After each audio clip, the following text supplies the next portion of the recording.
Leslie and Maria, I wanted to thank you both for this event, but also for including me among younger Jewish American poets, because I'm old, right?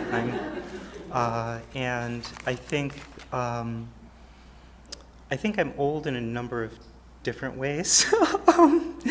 But I've been thinking about the relationship between being Jewish and writing poetry for, it's not half a century yet, but we're really not that far away from that. So that's been going on for a long time, and my thinking about it is rooted in a time which is really a long time ago in terms of both American Jewish community and the way that that's evolved, and also in terms of the way American poetry has evolved. So I wanted to kind of tell the story of that, which is, as I say, kind of an old-fashioned story. And there's something that's really old-fashioned, so old-fashioned that I think it might actually be radical at this point, about me, which is I don't come to this stuff as a secular person. I'm not a secular Jew. I don't feel alienated from Jewishness, Jewish identity, any of that stuff. The Charles Bernstein stuff, that is not relevant to me. Because this is a place in which I've always lived. So when I was growing up, and I'm also grateful that I'm not here to talk about my gender, not that that's not fun, but this is a treat. But the one thing I just wanted to say about that is because of being trans, when I was growing up, there were a lot of things about my identity that were unspeakable, and I just didn't know what to make of them. But there were two things that felt to me really fixed. One of them was that I was a poet, and the other was that I was rooted in not any Judaism that actually existed, but I was rooted in Judaism through the Torah and the prayer book as a grounding for this pretty intense relationship to God. And what both of those points in my identity had in common was that neither of them was intelligible to my family, which was really not religious, marginally, culturally Jewish, but really not religious. And there was no poetry in the house. I have no idea why I started writing poetry. So the fixed points of my identity were two things that were incomprehensible to my family. And those anchored me despite this third thing that was even like real, way more incomprehensible to my family, but that we never talked about. So from fairly early on, I was thinking, in grade school, I would write things and show them to my teacher, and I was thinking about, what do I do with the Jewish stuff? Because I'm reading the Torah, I'm reading the prayer book, the images and stories that I'm reading, these are as alive and current reference to me as they were, say, in Milton's time. If you made a biblical reference, Milton doesn't begin Paradise Lost by saying, as you know, there's a book called Genesis. You can imagine he didn't need those footnotes because this was just part of the cultural currency, the language in which everybody talked about their lives. This was the language in which I talked to myself about my life, but nobody around me, including my family, really related to it that way. So the first thing I thought was, so poetry was secular and not Jewish, and Jewishness was not poetry, because there was nothing in the Judaism that I was encountering that was actually about poetry. But I needed to bring these things together. So that became this lifelong questioning of how can each of these things talk to and feed one another. And the first thing I decided was that they couldn't. So I would just write things that didn't have any Jewish reference, or I would censor the things that did have Jewish references. But there was one exception, which was Holocaust references, because that was the one Jewish thing that everybody seemed to have a response to, and it was a very satisfying automatic response, right? If you just say Holocaust, people would start tearing up.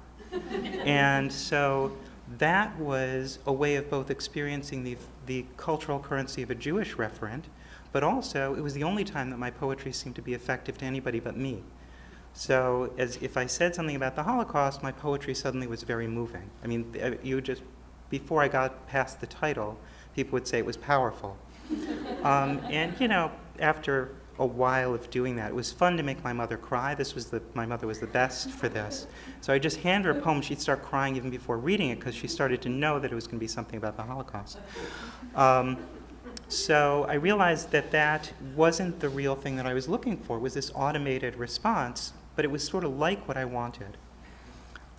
So I get to college, and I took poetry workshops from an obscenely early age, all through, started in junior high school, all through high school, into college. And in college, I wanted to see if I could actually write poems where I did this in some way, write poems with material from the Torah. And the earliest poem in my first book is that poem, and it was a failure. When I showed it to my teacher, he said, you shouldn't be writing this stuff. You should be writing about the light on the pickles on the Lower East Side. That was offensive in so many different ways. And also I was thinking, you want me to stand and look at pickles? What kind of poetry instruction is this? Anyway, so this is, maybe it was a Zen master in disguise, I don't know. So this is the poem that he responded to by recommending the pickle exercise. The Akedah, which is the Hebrew term referring to the story of the binding of Isaac by Abraham. I cannot tell if I am the father or the son. We start up together from the well-watered plain, my father and I, my son and I, passing from green into yellow, from rich loam to flinty rock. The hills empty themselves before us, sheep streaming down single file like the white rivers that groove the mountains at flood time. Don't offer me your flowers. If I were you, I would hole up in a cave. I'd eat grubs and growl like a bear. I wouldn't hang on my father's arm. I'd make him hunt me down. You march ahead, bent in your black robe, a walking tree.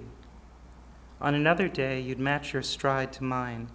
If I shivered, you would cover me. When the sun began to set, you would have taken me by the shoulders and told me plainly, I will never let you go. At the summit, we raise an altar. The rocks are warm and fit like bones. Are the bonds that bind me love, God, or a ram's dry sinews tethering me to stone? The knife hangs like a hummingbird in your hand. The first star appears, then another, then the violet sky is filled with gouged cheeks and broken teeth, the tea stains of your eyes. Your neck shines against the stone. For years I've waited, patient as winter, while you ripened underfoot. Now the blade swings through every sky of your future, slicing you into fathers and sons, circling back to the night which has finally overtaken us. It's too late. Even if an angel stays my hand, I have lodged in you. So at that point, I was a son with a obviously fairly problematic relationship with my father. This was an experiment for me to see if the language of the Torah could actually do what American poets of my generation were supposed to do, which was talk about their parents. Use the first person, which was difficult for me because I didn't actually feel like the person that my first person represented. So, and as you can see, the Torah gave me a way to dislocate what that pronoun meant, but it was personal, but it was also, it really was testing, like, does the traditional Jewish language have currency in terms of being a language for personal psychic experience, which was what I was being taught was what poetry was supposed to do. And I think my teacher said no, in essence.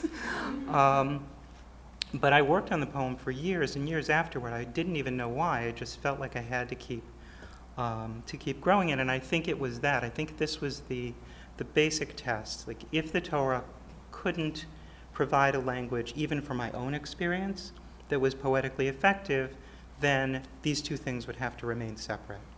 But I ended up feeling like something happened that was good enough.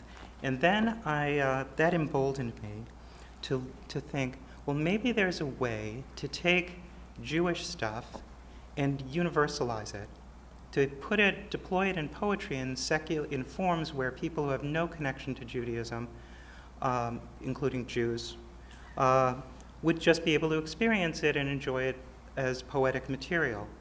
So use Jewish stuff, but use it in a way that didn't require anybody to think anything about Jewishness.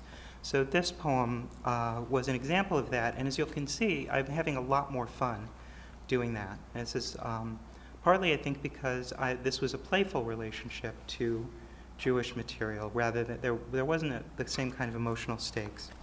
It's called Rabbi Jose the Angel.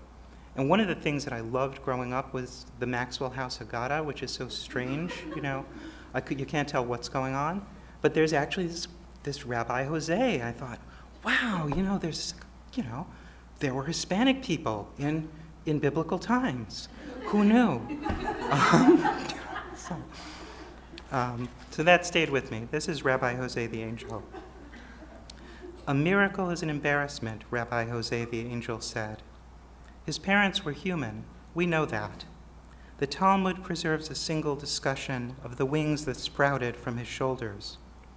Rabbi Jose said they meant that even to reach the earth, he needed to ascend. Rabbi Pinchas cited Daniel. Rabbi Asher laughed. Rabbi Tarfon taught, in the name of his teacher, that a winged one is born in every generation to see if the flood has receded and history can begin. Flight was painful to him. His wife, Zipporah, a Moabite prophetess with turmeric eyes, said as much as she loved his wings, she preferred the rest of him. His goal was to reconcile suffering and perfection, or at least to deepen the contradiction. As he prayed, his wings would open like sails in light wind. He taught that humans were created so that wherever there was a chasm, there would also be a bridge. The implications weren't lost on the Romans. They snared him like a bird with nets. The legend that he ascended like Elijah in a blaze has some basis in fact. The Romans soaked him with oil and touched a torch to him. Trailing translucent, soap-like ash, he flew over occupied Jerusalem, tracing a psalm of smoke, "Blessed be the one who burns," that's come down to us in Aramaic. No source preserves the end. Another tale has him in flight to Egypt, earning a reputation as a maker of mirrors and baker of oddly shaped breads. They say whatever he wore smelled burnt, like the back of a seraph's neck. Shortly before the rabbi's death, the emperor wrote to him. Zipporah warned him not to answer. Romans dine on tongue, she said. He dreamed the sea was a trough of fire, a wind walked the land mumbling Kaddish, the mountains shifted like uneasy sleepers sharing a single bed. Certain scholars still contend the rabbi is based on Jose the Pious, who kept a dovecote near Nazareth and was considered, for a Galilean, to have a peculiarly beautiful head. The fact of the matter is this. In the 1st century of the Common Era, a man with wings wrote, "Power is a matter of interpretation," in perfect Latin, on the skin of a sheep. As Zipporah foresaw, the emperor was displeased. The night before the soldiers came, the rabbi gave a feast, setting each place with a cruse of oil he had pressed with his feet. He glided above his guests in the oleander wind. His eyes closed, his hair blew back.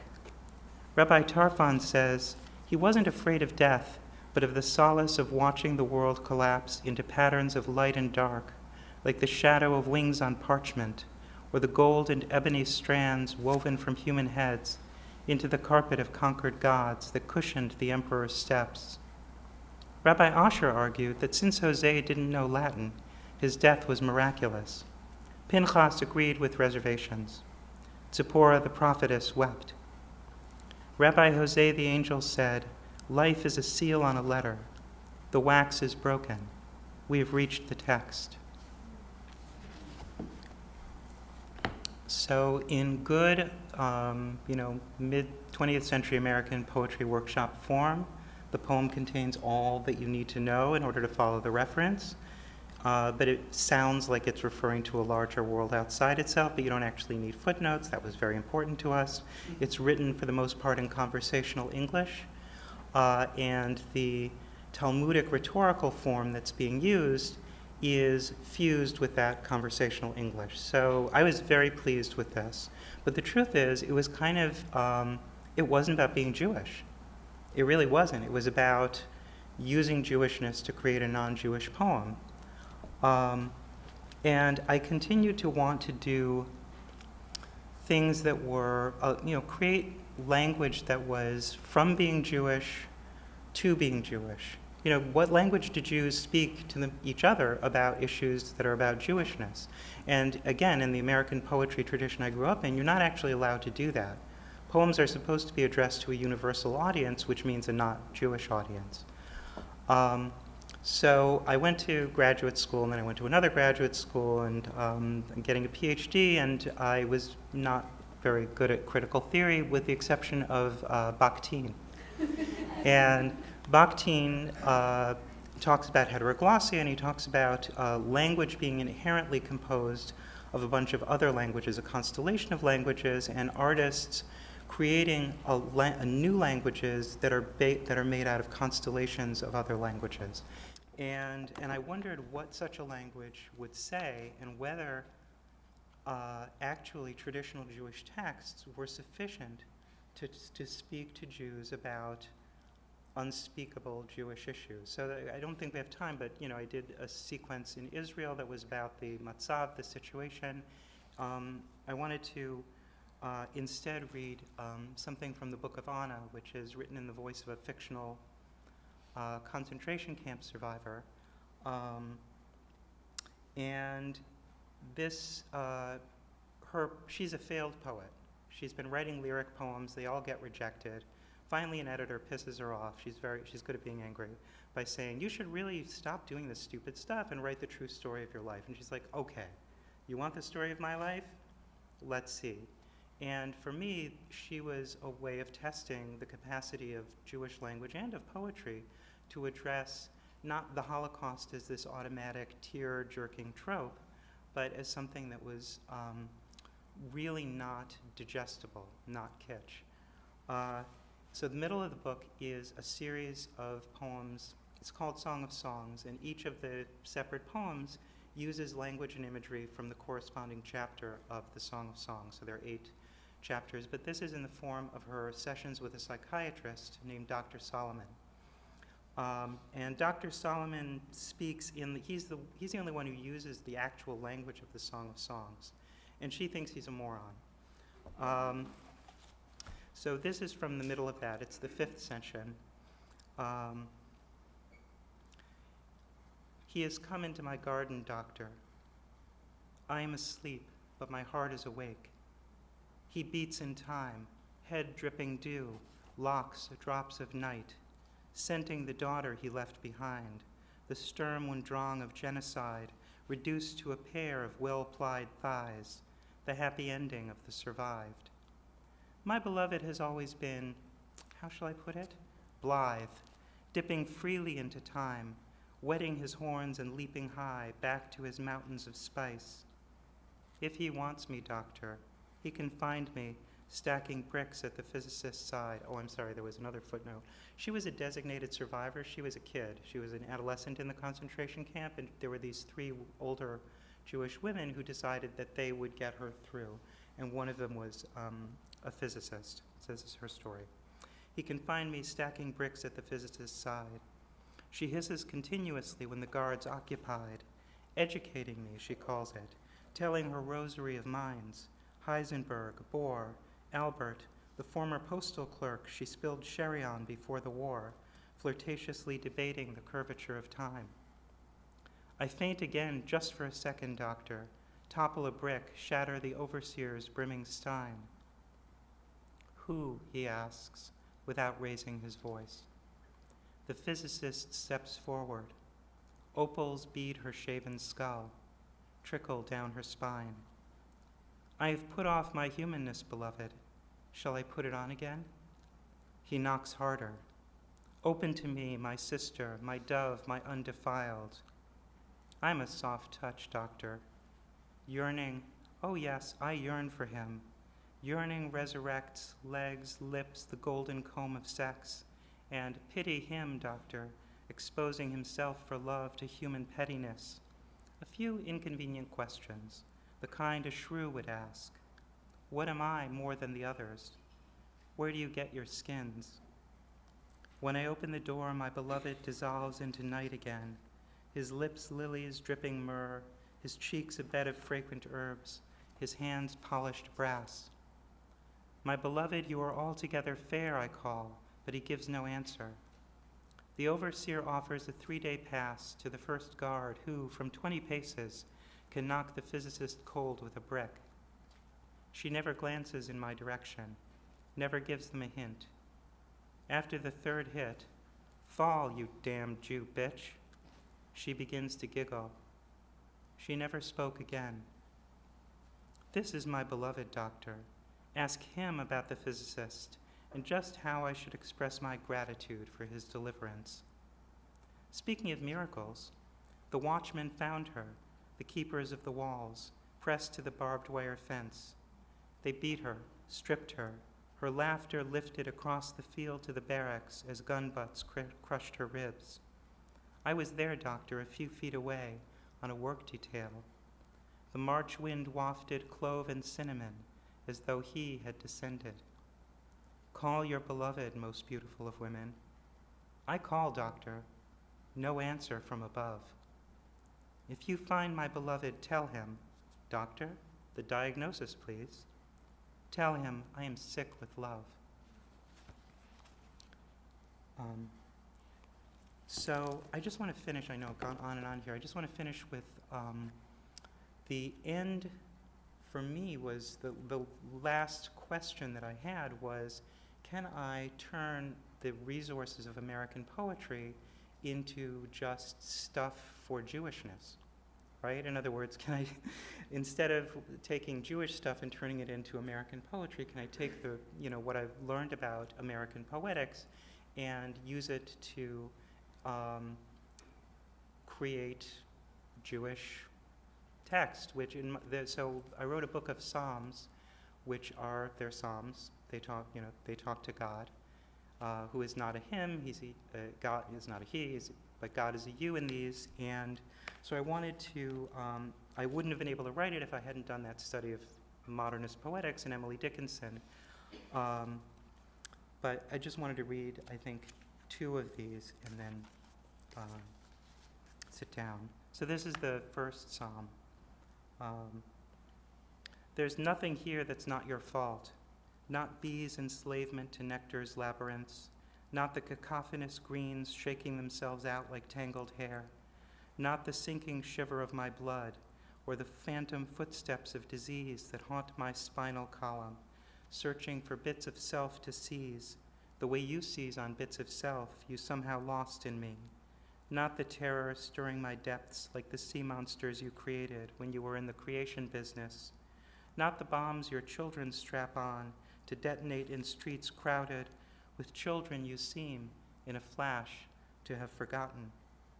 No, I can't not blame you for a single second of the light that penetrates me non-consensually dawn after dawn, impregnating with hope, desire, need, a body that couldn't care less how far away you seem, even when you are oppressively close, stuffing my nostrils with blossoming breath, drowned hair dripping over my breasts, dripping fragrance, dripping smoke, dripping your most corrosive acid, possibility.